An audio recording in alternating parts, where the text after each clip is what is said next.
Hello students, आज हम लोग बात करेंगे माइक्रो प्रोसेसर के एक और मशीन साइकिल की। माइक्रो प्रोसेसर 8085 के, that is called memory read cycle. तो देखिए, हमें मालूम है कि माइक्रो प्रोसेसर में जो मशीन साइकिल होती है, माइक्रो प्रोसेसर के मशीन साइकिल का मतलब क्या होता है कि जो ऑपरेशन परफॉर्म होते हैं, ठीक है, they are called machine cycle in a माइक्रो प्रोसेसर। ठीक है, तो अगर हम इसमें बात करें कि 8085 की मशीन साइकिल, 8085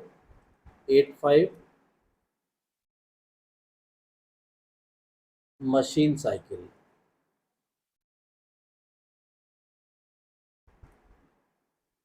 मशीन साइकिल्स। तो देखिए, 8085 में जो मशीन साइकिल्स होती हैं वो आपकी मान लीजिए 7-8 तरह की होती है, जैसे 1, 2, 3, 4, 5, 6, 7, 8। पहला जैसे है जिसका ऑलरेडी हम पढ़ा चुके हैं, ये होती है opcode fetch cycle. Opcode fetch cycle, तो ये लेक्चर लिया जा चुका है, इसकी वीडियो ऑलरेडी चैनल पे अवेलेबल है, आप उसको रेफर कर सकते हैं। सेकंड है आपका memory read cycle. Second is memory read cycle.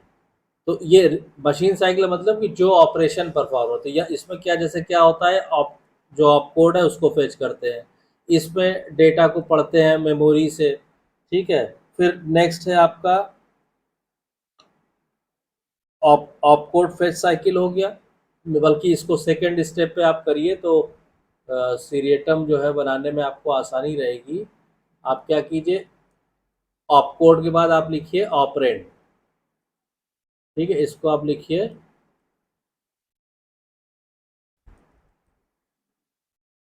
Operand fetch cycle, fetch cycle. ठीक, उसके बाद आप लिखिए मेमोरी रीड साइकिल, जो अभी हमने लिखा था मेमोरी रीड साइकिल, ये हो गया। फिर आप लिखिए मेमोरी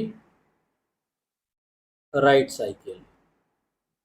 ठीक, फिर नेक्स्ट है आपका input output read cycle, input output read cycle. फिर हो गया आपका input output right cycle, right cycle. फिर नेक्स्ट है आपका interrupt acknowledge cycle, interrupt acknowledge cycle, acknowledge cycle. और फिर है आपका लास्ट आइडल मशीन साइकिल। तो देखिए, माइक्रो प्रोसेसर 8085 में ये मशीन साइकिल्स होती हैं या ये ऑपरेशन परफॉर्म होते हैं। ठीक, अब इसमें जो पहला है ऑपकोड फेच साइकिल, ये ऑलरेडी हम डिस्कस कर चुके हैं, इसकी वीडियो अवेलेबल है चैनल पे, मैं इसके भी आई बटन में डाल दूंगा इस वीडियो के भी, तो आप उससे जाके वहाँ पे इसको पढ़ सकते हैं। उसके बाद जो सेकंड है हमारा, वो सेकंड क्या है, ऑपरेंट फेच साइकिल। तो ऑपरेंट फेच साइकिल, इसको आज हम लोग जो है डिस्कस करते हैं कि ऑपरेंट फेच साइकिल क्या होता है। ठीक है, तो now we start with operand fetch.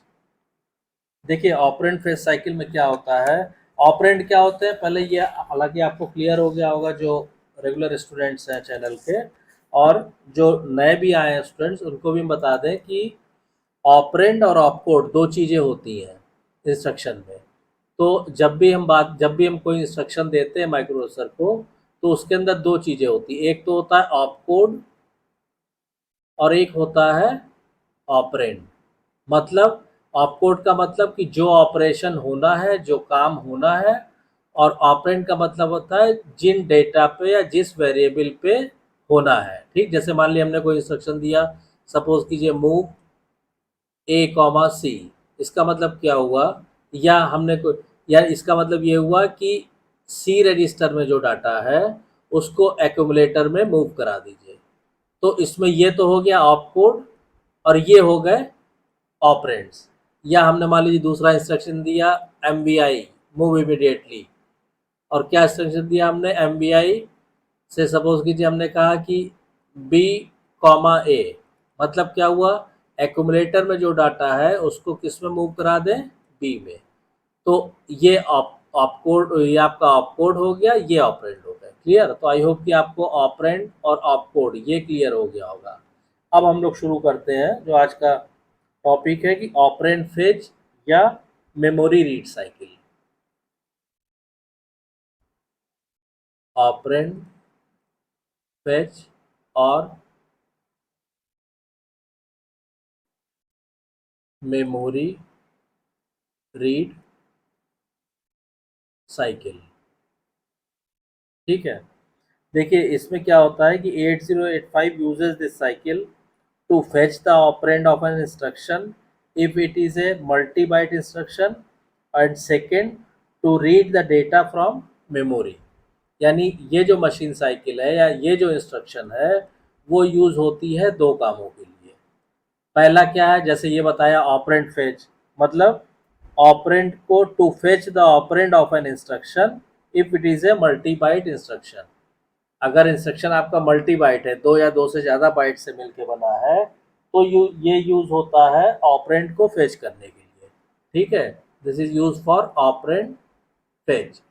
और सेकेंड काम क्या है, to read the data, to read the data कहाँ से, फ्रॉम मेमोरी। इसके लिए ये मशीन साइकिल यूज होती है। ठीक, इस अब डिफरेंस क्या है, द डिफरेंस इन दोनों में डिफरेंस क्या है, इसमें और इसमें। The difference between two is, पहले में क्या होता है, in operand fetch the address of memory location is given by program counter. यानी जब ये ऑपरेंड फेचिंग कर रहा है तो इसमें क्या होता है कि जो एड्रेस है मेमोरी लोकेशन का एड्रेस, वो कौन देता है, program counter. Program counter, register, ये सारी चीज़ें हम लोग प्रीवियस लेक्चर्स में ऑलरेडी चैनल पे अवेलेबल है, जहाँ से शुरुआत की है माइक्रो प्रोसेसर की, उसको दे। तो ऑपरेंड फेच में क्या होता है कि मेमोरी का एड्रेस कहाँ से मिलता है, प्रोग्राम काउंटर से। और रीडिंग ऑपरेशन में in memory read the address is given bye instruction और ए रजिस्टर पेयर। यहाँ पे तो एड्रेस मिल जाता है किससे, प्रोग्राम काउंटर से। यहाँ पे जो एड्रेस है कि कहाँ से हमें डाटा रीड करना है, वो या तो इंस्ट्रक्शन में दिया होगा, या तो इंस्ट्रक्शन में दिया होगा, या फिर किसी रजिस्टर में होगा, तो रजिस्टर पेयर से हमको मिलता है। ये इन दोनों में डिफरेंस है। ऑपरेंड फेच साइकिल में ये चीज़ होती है, एड्रेस मिलता है प्रोग्राम काउंटर से। और मेमोरी रीड साइकिल में एड्रेस जो है, जो डेटा हमें रीड करना है, वो या तो इंस्ट्रक्शन में ही दिया होगा, ठीक है, या फिर रजिस्टर पेयर में स्टोर होगा, वहां से देखेंगे। ठीक, अब स्टेप बाय स्टेप हम इसको समझने की कोशिश करते हैं कि इसमें ये कैसे काम करता है। तो इसके लिए हम क्या करेंगे, इसके लिए हमें टाइमिंग डायग्राम बनाना पड़ेगा। और यहाँ नेक्स्ट स्लाइड पे चलते हैं, यहाँ टाइमिंग डायग्राम बनाएंगे तो बहुत ज़्यादा कंजस्टेड हो जाएगा। ठीक है, अब आप क्या कीजिए, सबसे पहले आप टाइमिंग डायग्राम बनाइए, उसमें ही समझना आपको बहुत आसान रहेगा। ठीक है, तो मान लीजिए ये हमने ले लिया। ठीक, अब क्या किया, सबसे पहले हमने टी स्टेट्स दिखा दिए। तो सपोज कीजिए हमने कहा T1, T2, T3, ये एक टी स्टेट हो गया, ये T2 हो गया, ये T3 हो गया। ठीक, अब उसके बाद हम लोग जैसे दिखाते हैं, ये T1 हो गया, ये T2, ये T3, यहाँ पे मान लीजिए इसको एंड कर देंगे। ठीक, अब इसके बाद क्या होगा, सबसे पहले आप क्लॉक पल्स बनाइए। तो क्लॉक पल्स आप बनाएंगे जैसे अभी तक आप बनाते हैं, ये हो गया, फिर ये हो गया, फिर ये हो गया, ये क्या हो गया, ये हो गया क्लॉक। अब इसके बाद नेक्स्ट, तो नेक्स्ट आप बनाइए A8 टू A15, मतलब हायर ऑर्डर एड्रेस। तो मान लीजिए हमने बनाया A8 टू A15। ठीक है, ये बना दिया हमने A8 से लेकर A15। ये क्या है, ये है हायर ऑर्डर बस, हायर ऑर्डर एड्रेस। ठीक, उसके बाद अब लोअर ऑर्डर बनेगा, तो उसके बाद आप क्या कीजिए, लोअर ऑर्डर बना दीजिए। तो लोअर ऑर्डर बनाएंगे आप, तो ये हो गया आपका,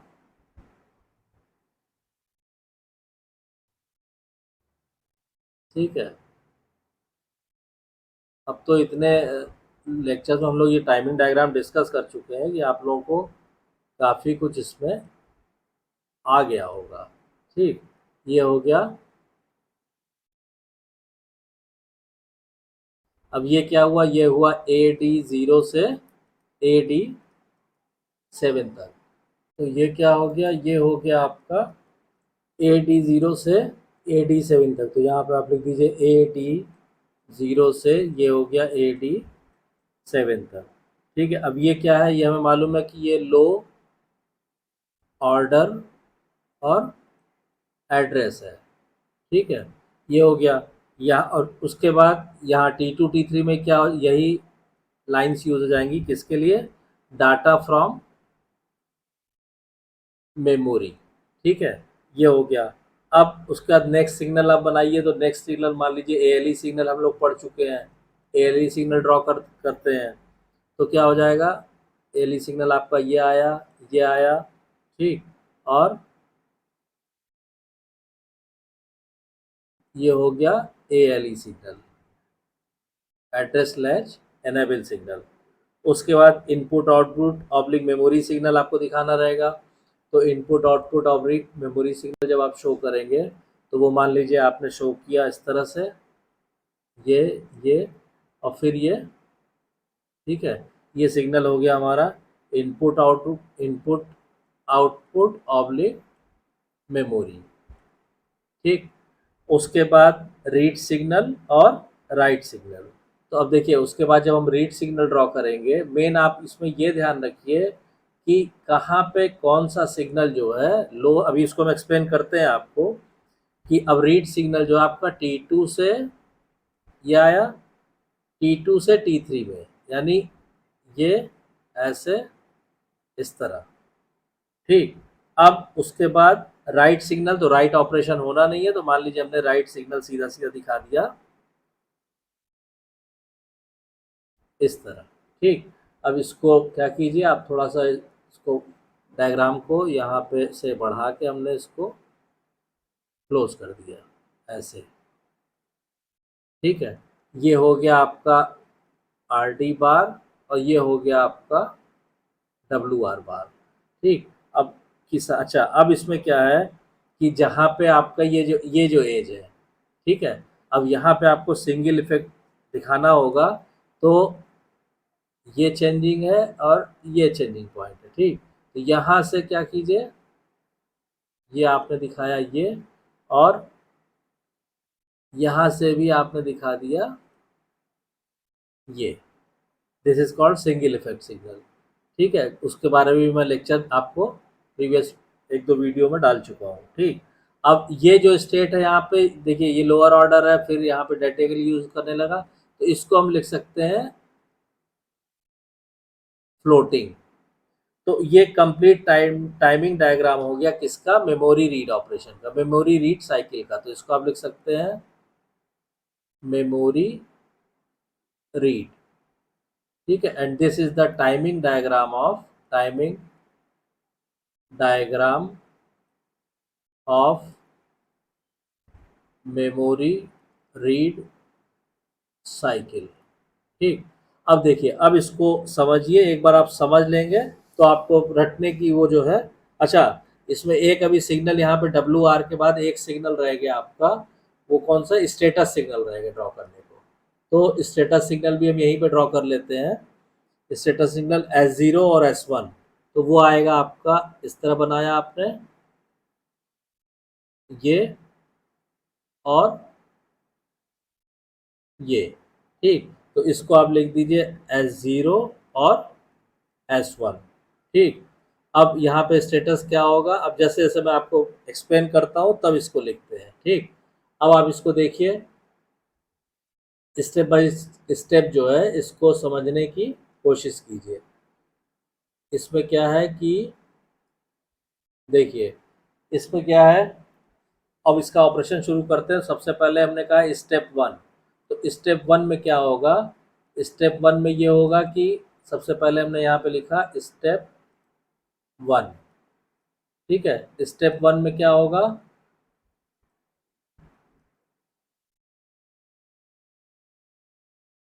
यानी कि T1 स्टेट में, जो मैं T1 स्टेट दिखाया है, यानी स्टेप वन मतलब स्टेट T1 स्टेट में क्या होगा। तो T1 स्टेट में क्या होगा, इन T1 state 8085 sends appropriate status signal. तो यानी कि जो ऑपरेशन हमें परफॉर्म करना है, क्या परफॉर्म करना है, मेमोरी रीड। तो इसके लिए जो अप्रोप्रिएट सिग्नल होंगे वो 8085 माइक्रोप्रोसेसर भेजेगा। मतलब क्या हुआ कि स्टेटस, अप्रोप्रिएट स्टेटस सिग्नल, यानी इनपुट आउटपुट की स्थिति क्या होगी, S0 S1 की स्थिति क्या होगी। तो चूंकि हमें रीड ऑपरेशन परफॉर्म करना है, तो यहाँ पे हम क्या कर, और कहाँ से करना है, मेमोरी से। तो यहाँ पे हम क्या देंगे, ज़ीरो देंगे, ज़ीरो ज़ीरो। तो चूंकि मेमोरी बार है तो इसका मतलब वन हो जाएगा, तो मेमोरी ऑपरेशन एक्टिव हो जाएगा। तो इनपुट आउटपुट ऑब्लिक मेमोरी बार को हम क्या देंगे, ज़ीरो, ठीक। और S0 को क्या रखेंगे, क्योंकि रीड ऑपरेशन होना है तो इसको भी ज़ीरो रखेंगे। और S1 ऑपरेशन क्या हो जाएगा, वन हो जाएगा। क्यों, क्योंकि हमें मेमोरी से मेमोरी रीड करना है, ठीक। पहला तो स्टेटस सिग्नल ये हो गया। The 16 bit address is transferred on AD0 and AD7। तो T1 में क्या होगा, T1 स्टेट में देखिए 16 बिट एड्रेस जो है ट्रांसफर होगा किस पे, इस पे AD0 से AD7 पे। The address is dependent on the operation in operand fetch cycle.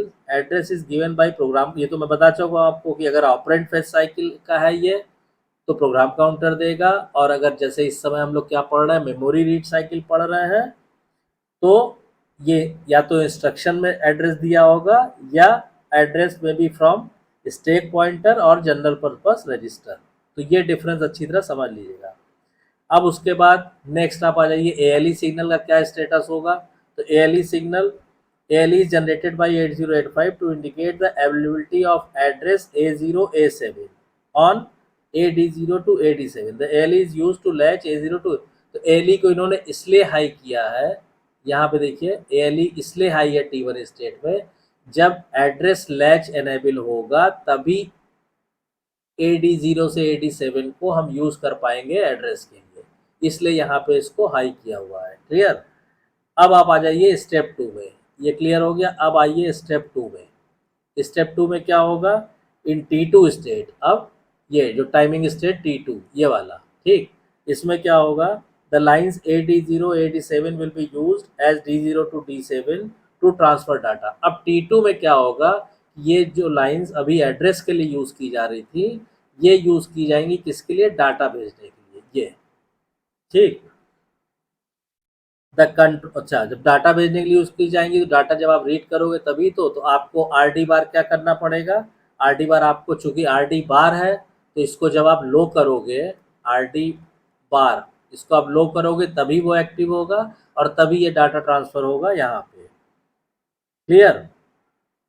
तो इससे क्या होगा कि जब आपने RD बार को लो कर दिया तो मेमोरी जो है डाटा भेज देगी, कहाँ भेज देगी, यहाँ पे, ठीक। ये हो गया स्टेप टू। और स्टेप टू के साथ साथ ये चलिएगा कि ये हो गया T स्टेट T2 में। अब आ जाइए स्टेप थ्री में। इतने क्लियर ढंग से आपको टाइमिंग डायग्राम कहीं और समझने को मिलेगा, ये मुश्किल है, ठीक। अब स्टेप थ्री में मतलब अब T3 स्टेट में क्या होगा, ठीक। T3 स्टेट में क्या होगा कि in T3 state data from memory is transferred to 8085। अब मेमोरी से डेटा ट्रांसफर होगा कहाँ पे, 8085 में।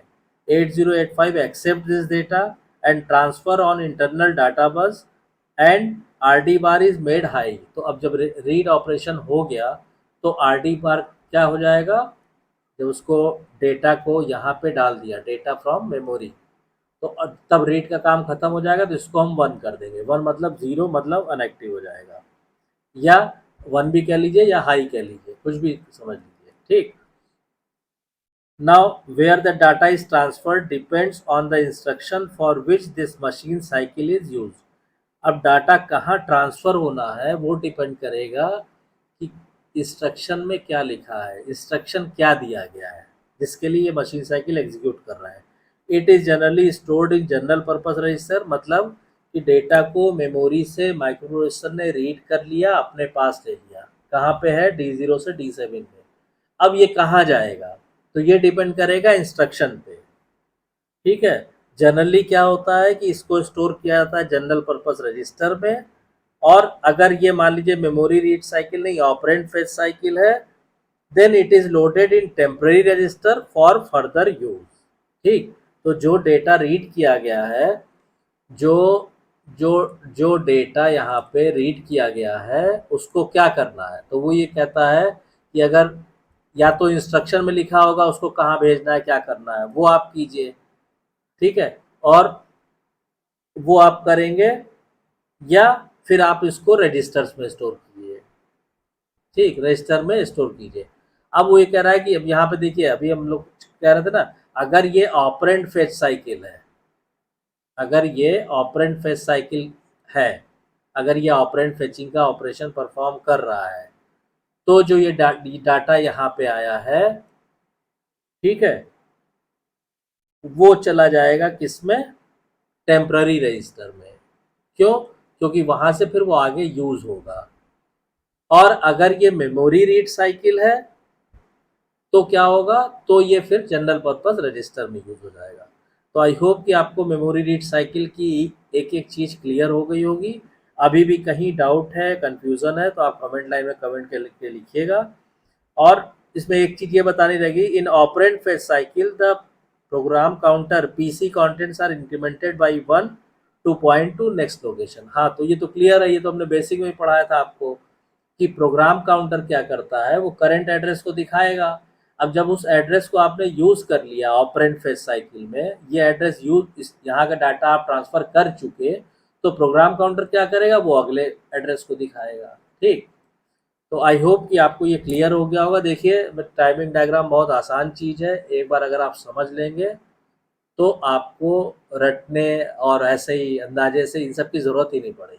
ठीक, तो अगर कोई अभी भी यहाँ पे कोई किसी पॉइंट पे कोई डाउट है, कोई कंफ्यूजन है, कुछ आप पूछना चाहते हैं, कुछ पीछे की चीज़ नहीं क्लियर है, तो आप कमेंट लाइन में कमेंट करके पूछिए। और अगर वीडियो कंटेंट पसंद आ रहा है तो प्लीज़ वीडियो को शेयर कीजिए, लाइक कीजिए, चैनल को सब्सक्राइब कीजिए और नोटिफिकेशन बेल को ऑन कर दीजिए, ताकि जब भी नेक्स्ट वीडियो डाली जाएगी उसकी इन्फॉर्मेशन आपको तुरंत मिल जाए। Thank you.